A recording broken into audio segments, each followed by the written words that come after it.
Hi, so what we did in the previous four videos is we differentiated the inverse functions of sec and cosec. So we differentiated the arc cosec function and we differentiated the arc sec function.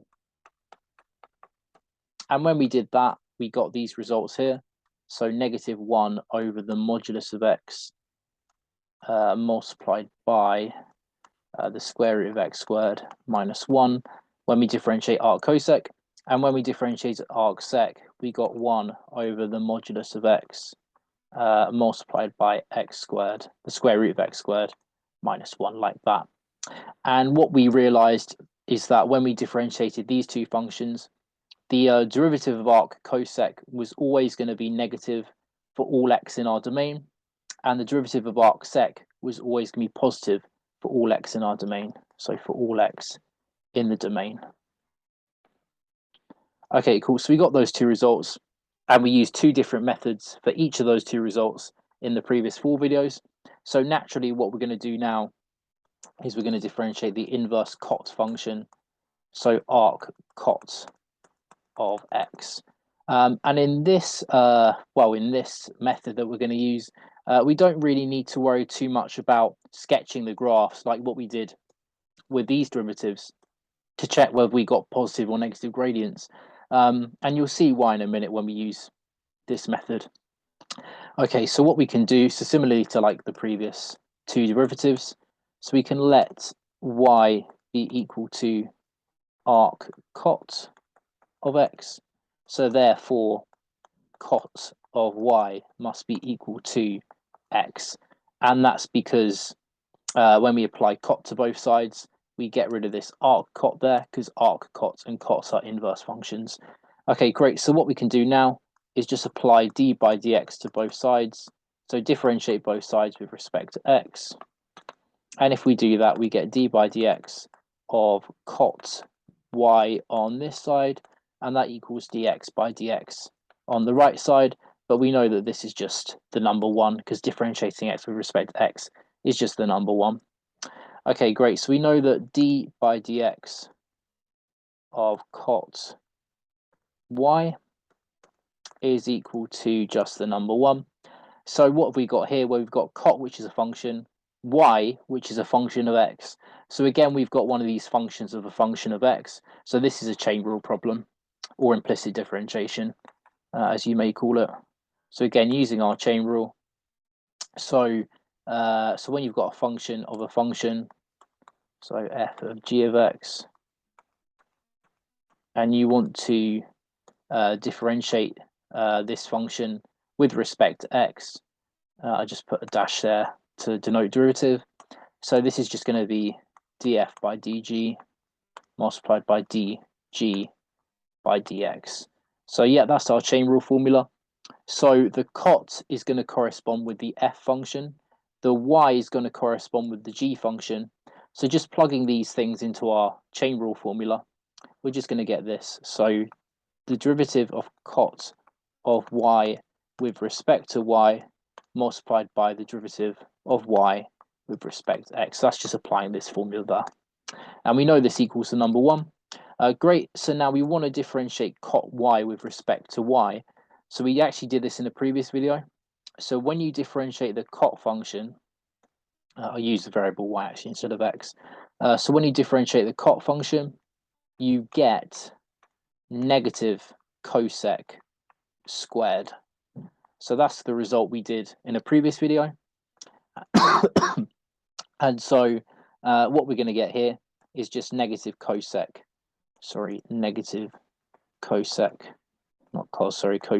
squared y multiplied by dy by dx equals the number 1. If we just divide both sides by negative cosec squared, we will get this. So we'll get dy by dx equals 1 over negative cosec squared of y. And what we can do, instead of having the minus sign down there, I'm just going to move the minus sign to up there instead. So we're going to have a negative 1 over cosec squared of y. So, well, we know that y is just the same as arc cot of x. that's what we want to differentiate. We want to differentiate arccot of x. So therefore, we can just conclude that the derivative of arccot of x is going to be equal to -1 over cosec squared of y. Okay, so we're nearly there. The only issue is that we've got a derivative of a function of x, but we get an answer which is a function of y. So we want to get rid of this function of y and turn it into a function of x. And to do that, we can just use some identities, some trig identities. So you'll probably remember this one. So 1 plus cot squared of x. Actually, I'm just going to use the variable y instead here, just because we're using a variable y there. So 1 plus cot squared is always going to be equal to cosec squared. So that's our identity that we're going to use. If we just use that identity there, well, we can see immediately that cosec squared is just the same as 1 plus cot squared. So we're going to get a -1 on the top, and then a 1 plus cot squared of y on the bottom. But what do we know about cot y? Well, cot y is just the same as x as we got over here.